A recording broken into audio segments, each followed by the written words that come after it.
सभी प्यारे बच्चों को नमस्कार। जो आपने YouTube थंबनेल पे देखा, मैं आपको वही प्रश्न कराने वाला हूँ और ये प्रश्न बोर्ड की परीक्षा की दृष्टि से बहुत ही महत्वपूर्ण प्रश्न है। तो इस प्रश्न को हल कैसे करते हैं, तो वीडियो को पूरा देखना। तो प्रश्न है हमारा, सिद्ध कीजिए कि किसी त्रिभुज की दो भुजाओं को एक ही अनुपात में विभाजित करने वाली रेखा त्रिभुज की तीसरी भुजा के समांतर होती है। तो सबसे पहले बनाना हमें इसका एक त्रिभुज। तो बेटा ये बनाया हमने त्रिभुज एक। तो यहाँ पे लिख लो ए और यहाँ लिख लो बी और यहाँ लिख लो सी। ठीक है। अब इस बी सी यानी यहाँ से कोई एक रेखा खींच लो ऐसे, ठीक, इस प्रकार खींच लो ये, जिसका नाम लिख दो डी और ई खींच लो। ठीक है, इसका नाम हो गया डी ई। तो यहाँ पे लिखेंगे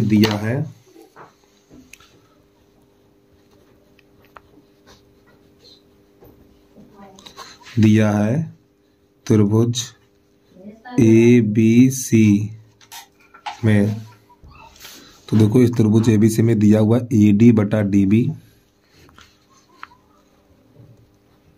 एडी बटा डीबी और बराबर ए बटा ई सी। फिर नई लाइन से लिखना, सिद्ध करना है हमें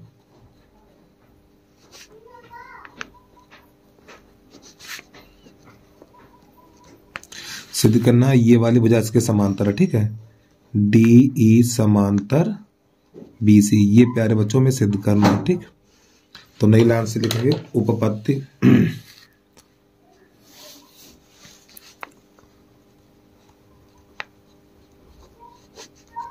उपपत्ति में लिखेंगे रचना।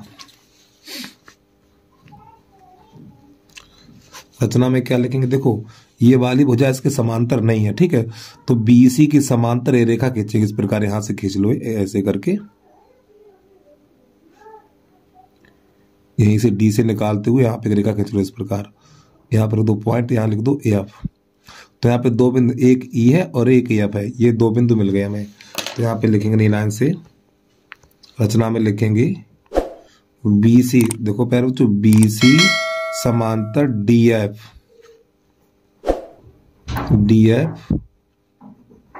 खींचा।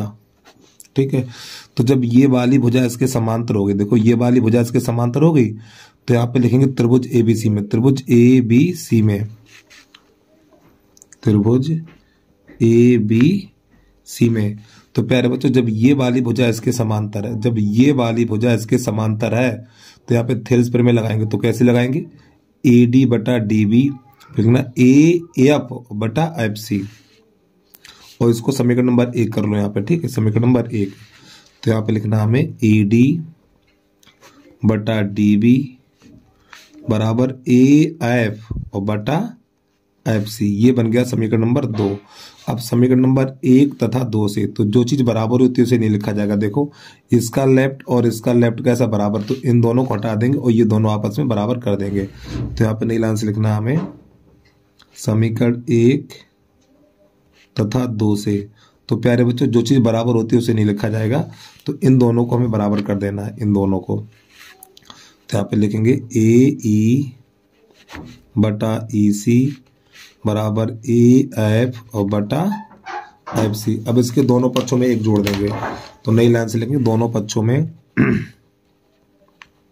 दोनों पक्षों में 1 जोड़ने पर, जब इसके दोनों पक्षों में 1 जोड़ेंगे तो ये बनेगा हमारा ए ई बटा ई सी प्लस 1 बराबर ए एफ बटा एफ सी प्लस 1। ठीक है, तो इसका गुणा इसमें हो जाएगा, तो हो जाएगा ए ई प्लस ई सी और बटा ई सी बराबर, इसका इसमें गुणा करेंगे तो ये बन जाएगा A F plus F C बटा एफ सी। अब प्यारे बच्चों देखो यहाँ पर ए ई प्लस ई सी, ए ई प्लस ई सी क्या बनता है, देखो ए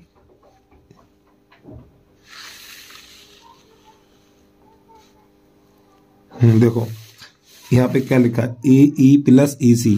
देखो ए ई और प्लस ई सी, तो ये पूरा ए सी बन गया ना, ए सी। या दूसरी भाषा में समझो, देखो जो समान होता है उसको हटा दो, तो ये ई हटा दो, काटेंगे नहीं, ई चला जाए, क्या बचेगा, ए सी बचेगा।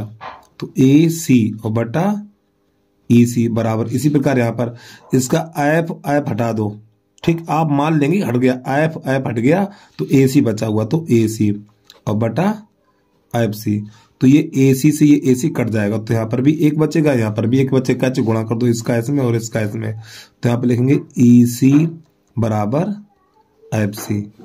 अब प्यारे बच्चों यहीं पे थोड़ा ध्यान समझिए, यहाँ पे निकला हमारा EC बराबर FC, EC बराबर FC, देखो EC और बराबर FC, यानी ये वाली देखो यहां से लेके यहां तक की दूरी और यहां से लेके यहां तक की दूरी कैसी है, बराबर है।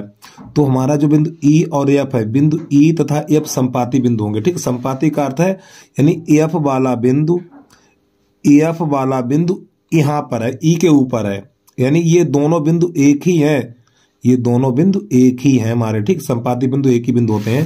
तो यहाँ पे नई लाइन से लिखना हमें, अतः बिंदु E तथा F